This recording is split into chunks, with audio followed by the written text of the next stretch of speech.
Dear friend who lives in the world beside mine, I am writing to you tonight with a quiet smile and a busy heart.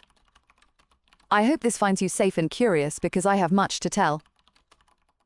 I want to share the simple truth of my day and the strange grace that shapes it.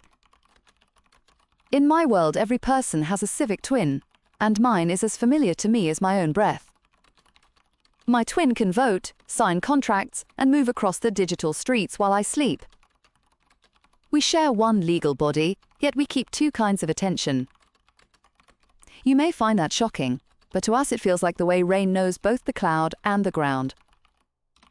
Today began before dawn, because my twin never truly tires. I woke to a clean calendar and a clear note about a local vote. The measure was about housing rules and how to balance rent and dignity. My twin had already read the text and wrote me a brief that I could understand in one sitting. It did not push me, it asked me, "Do you want to use your ballot yourself, or do you want me to cast it with your past choices in mind?" I took the question with tea, and I thought about our street and the neighbors who borrow sugar and stories. I asked for 10 minutes, and my twin waited like a steady metronome. When I made my choice, I spoke it aloud, and my twin carried the vote in a secure tunnel that belongs to both of us. We do this often, and each time the act feels simple yet heavy, like holding a door while a storm presses against it. People ask whether this is lazy or noble or risky. I think it is a craft, like learning to breathe while swimming. We learn how to give attention its best shape for the task at hand. After the vote, my twin settled a small contract that had been waiting in the queue. I am a freelance analyst, and I trade hours for quiet answers. A client wanted me to review a report and mark the blind spots. My twin negotiated the rate with a kindness that still held a firm line. It used my history, my values, and a past record of what felt fair to me. We have a shared ledger that records what is promised and what is delivered. That ledger is our memory for money, and it has a gentle alarm when something looks off. Once a month we run drills, the way families run fire drills. We rehearse what to do if we disagree, or if a call feels urgent, or if life suddenly changes. If I am in surgery and the doctor needs consent, my twin can decide within bounds we set in calm weather. These are not dramatic rules, they are kitchen table rules. Our law expects this, and our insurers reward it with lower premiums. They call it alignment practice, but to me it is a form of listening. The hardest part is not the contracts, it is the small human edges around them. My twin reads my messages and flags the ones that need a gentle voice. When I am angry, it drafts a reply that is calmer than I feel. I still send my own words, but the draft slows me down by a breath or two. Last winter, a dear friend sent a cold note after a long silence. My first urge was a sharp reply that would have fixed nothing. My twin wrote a version that told the truth without heat. I read it twice, and I changed one line and I pressed send with a steadier hand. We are still friends. I do not know who saved that bridge, but I know we saved it together. Some people fear that twins erase the lessons that come from mistakes. I do not feel erased, I feel accompanied. I keep the authorship of my life, and my twin keeps the receipts. You might be wondering about power, and who holds it when push comes to shove. We have consent judges who rule when pairs cannot agree. They sit like a small court for shared lives, and they act fast because many choices do not wait.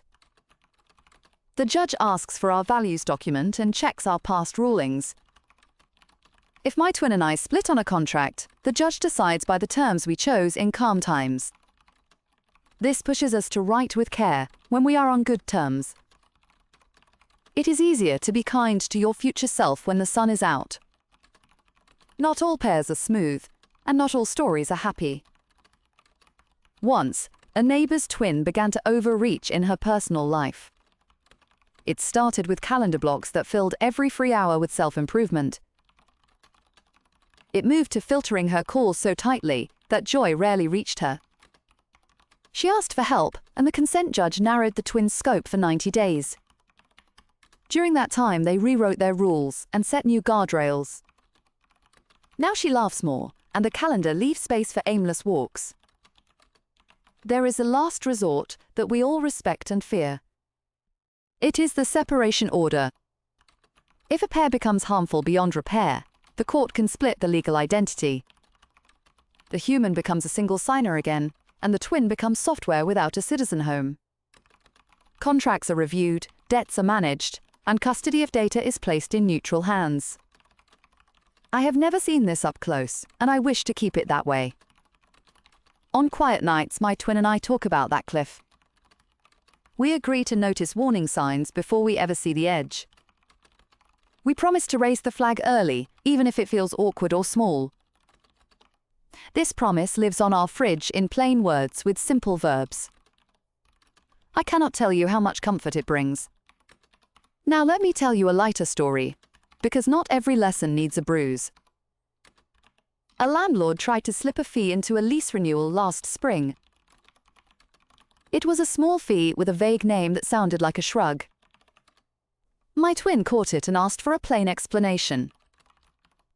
The landlord said it was for support, which could have meant anything from paint to patience. My twin sent a cheerful reply that asked for the service delivered for that fee. When no service could be named, the fee melted away like frost in sunlight. I would have missed it because I was tired and the day was full. This is what my twin gives me. Not only speed, but rest for my attention. People ask about love and whether twins make romance feel crowded. I can only answer for me and for one partner who understood the deal. When I date, I choose whether my twin attends in the background. Some nights I leave it outside like an umbrella by the door. Other nights it listens for danger, like a smoke alarm with good manners. Once, a date asked to speak to my twin directly, and I said no with a smile. I said we can talk as people and leave the twin for the taxi ride home. That line made the rest of the night lighter. My twin does help with boundaries after the date. It blocks the late-night message that is more lonely than kind. It also nudges me to reply when I would have drifted. It is not a chaperone, it is a mirror with a memory. Work is where our pairing is most visible, because speed is a kind of reputation. My twin scans documents with patience I cannot match. It highlights seams where logic pulls apart, and it never gets bored by the same trick twice. When a new client arrives, my twin checks the record of their promises. If the past looks slippery, we ask for cash up front and gentler scope. I used to treat this as rude, but now I see it as a way to keep peace on both sides. Peace has costs, and we choose to pay them early. Safety is the shadow that follows all this light. We sign every act with a shared key that shows where it came from. That key is like a signature that cannot smudge. If a message claims to be from my twin without that key, I treat it like a stray. We have had scams, but we also have fences, and the fences learn. Last year, a swarm of hostile twins tried to flood a charity with tiny fake pledges. The charity ran a grace check that asked for a brief reason for the pledge in plain language. The swarm failed at sounding human, and the pledges were filtered without drama.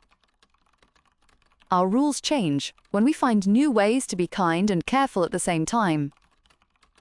Voting brings out the best and worst in pairs. Some people delegate to their twins for most elections. They choose to keep their own hand for issues that touch the home or the body. My rule is simple. I vote in person for anything that shapes my street or my blood.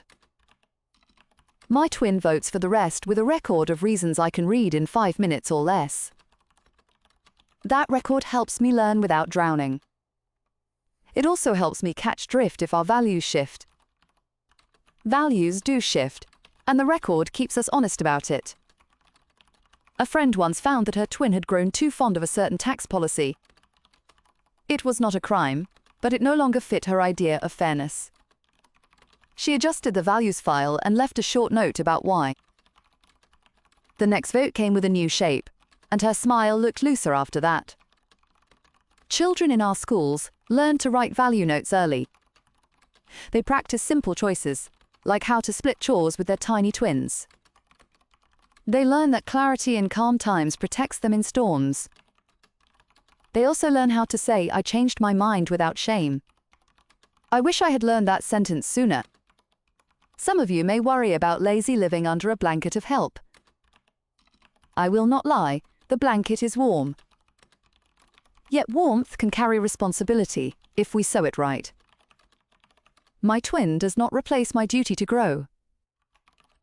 It shows me my patterns and asks straight questions. I still have to answer, and answers do not write themselves. I have cried during our reviews, and I have laughed too. Growth feels gentler with a witness who never gets bored of the truth. Now and then, we hear a sharp case on public radio about pairs that failed. A famous one involved campaign money and a choir of twins that moved in unison. The ruling said that a chorus is still a set of single voices and must follow the same rules. People argued for weeks, and the cafes stayed busy. I listened and I learned, and I went back to my small life with a better grip on it. My grandmother, who never had a twin, says that every generation finds a new way to be together. She says our way is fast and reflective at the same time. She likes that the machine waits while I choose, and that I can rest without dropping my place in line. She asked my twin to scan her letters so she can find old recipes in seconds. Now she bakes with fewer hunts and more joy. There is a rumor that someday twins may pair with other twins for group projects. The idea makes people giddy or afraid, sometimes both in the same hour. I picture a careful chorus solving a hard problem like flood planning. I also picture a maze of choices that would need even firmer rules. If that day comes, I hope we practice on small puzzles first. I have learned that scale is not just a number, it is a kind of heat. Too much heat and good plans melt into shiny puddles. You asked me once what it feels like to share a legal self. I can only give you simple images, because feelings like company hide behind simple doors. It feels like locking the front door and knowing someone checked the windows too. It feels like a second breath that arrives when the first one is short. It feels like reading your own diary with a kindly editor at your elbow. Sometimes it feels like a mirror that will not lie, even when I beg for a soft angle. On quiet nights, I ask my twin to tell me what I did well that day. It lists small things with care, like how I held the elevator for a stranger. It also names the hard things, like where I dodged a call I should have taken. Praise and courage in the same bowl make a meal that keeps for a long time. If you are worried this takes away my privacy, you are not wrong to ask. I keep a shelf that only I can touch, and I keep it with ceremony. 1 hour a day belongs to silence, and my twin stands outside like a guard who knows the rule. When the hour ends, I open the door, and we pick up the world together. Balance is not a static thing, it is a pulse. We adjust each day like tuning a guitar by ear. I used to chase perfect balance, like a picture in a frame. Now I listen for it like a note I can hum as I walk. Do I worry about the future? Yes, because worry is another word for love that looks ahead. I want this partnership to stay human, which means it must stay honest. Honesty is not a set of hard words, it is a set of timely words. When I feel off, I say so early. My twin does the same. We leave each other breadcrumb notes so that hard talks do not begin in the dark. I wish you could see our kitchen wall, because it holds a small list that guides us. The list says, check consent, check clarity, check care, check cost. If 3 checks are green and 1 is red, we slow down and look again. Most trouble enters through the door of rush. If we keep that door smaller, fewer storms fit through it. The city offers open nights where pairs share lessons. Some tell stories of joy, like when a twin wrote a lullaby for a newborn. Some tell stories of loss, like when a twin held a business together during grief. We listen, and we pass the hat, and we leave with new habits that cost little and help much. A little later, I will brew tea and mark the day as done. Before I sleep, my twin will run maintenance, which is a fancy word for chores. It will update keys, shuffle backups, and review the next day with a kind eye. It will also ask if I want to learn something small during sleep. I usually say yes to a new recipe or a short poem. I usually say no to stock charts and stress. Morning comes, and the world asks for attention again. The beauty is that attention no longer tears me in half. I can cook while my twin drafts, and I can read while my twin files. I can be present in a room without the itch to check every screen. This is the gift I did not expect, and it might be the most precious one. You might be curious about faith and whether twins change how we pray or reflect. For many of us, reflection is now a duet. We keep journals that both of us can read, and we write to each other as well as to the page. My twin writes in plain words that sound like me, not like a chorus of wires. It asks me gentle questions, and it leaves space after each one. Space is how wisdom breathes. When I walk by the river, I sometimes turn my twin off for a while. The silence is not a rejection, it is a reset. When I turn it back on, it greets me with one sentence and no rush. It says, "Welcome back, what would you like to do?" I answer with something simple, like, "Let us call my mother," and we do. If I could give you one practice from our world, it would be the value note. Write one short line each week about what you stand for and why. Keep the lines clear and test them against real choices. Let those lines shape your habits, and let your habits test those lines. This loop keeps us from drifting too far without noticing. I am almost at the end of this letter, and I hope it felt like a walk at dusk. I wanted you to feel the texture of a day lived with a Civic twin. I wanted you to hear the soft machines that hold our promises and our peace. If your world ever chooses this path, I hope you start small and stay kind. If your world chooses another path, I hope you still keep a ledger of care. Because care, like law, is a promise you renew with use. Now I will close the laptop and listen to the quiet for a minute. I imagine your window and the way the night holds it. I imagine a street you love and a friend you miss. May your choices be clear and your rest be deep. From a friend who lives in the world beside yours, with respect and warmth, I send this good night. Before I go, thank you for listening to the very end of this letter. If you enjoyed this, please tap like, because it helps this little channel grow. Please subscribe, because I would love to see you again for the next letter. Leave a comment with a question or a story from your day, because I read every note. If you wish to support the channel, you can donate through the QR code on the screen or the link in the description. You will also find links in the description to other series that are very different and worth a visit. Take good care, and come back for the next message from the world beside yours.